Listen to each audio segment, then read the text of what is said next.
السلام علیکم دوستای عزیز، خوش آمدید به کانال یوتیوب ما. عزت الله احمدی هستم در خدمت شما.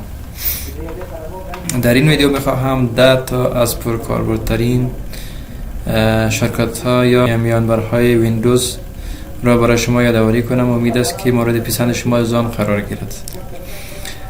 شرکت نمبر 1 ما بازنمودن مای کامپیوتر است که از منوی کیبورد استارت پلاس ای را فشار دهید، مای کامپیوتر باز می شود.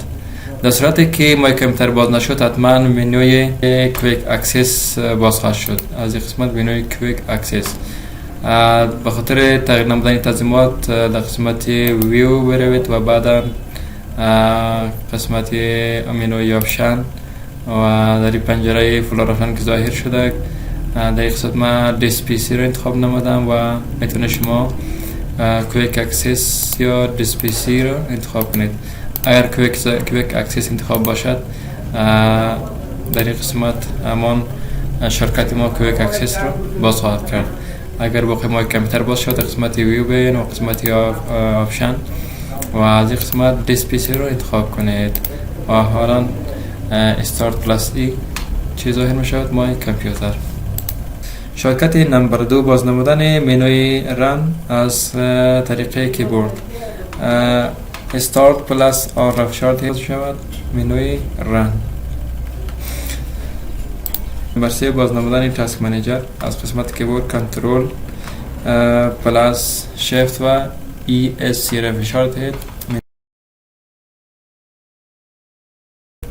و شرکت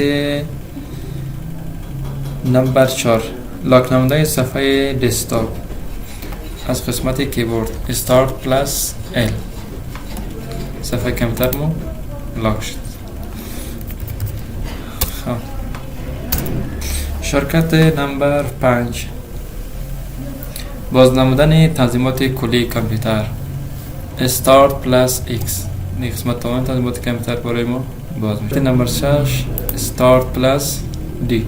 در صورتی که تمام برنامه های شما باز باشد و میخواین که دسکتاپ را شده دسکتاپ نمایید یا که برنامه را مینیمایز کنید، فقط از قسمت کیبورد استارت پلاس دی را فشار دهید و دسکتاپ شما شروع می شود.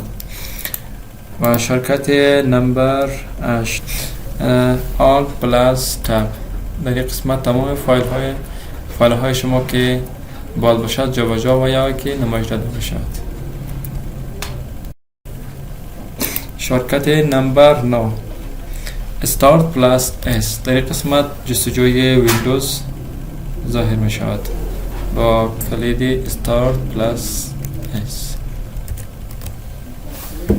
شرکت نمبر 10 مهمترین شرکت ما شرکت نمبر 10 است که ایجاد فولدر جدید است یا نی فولدر.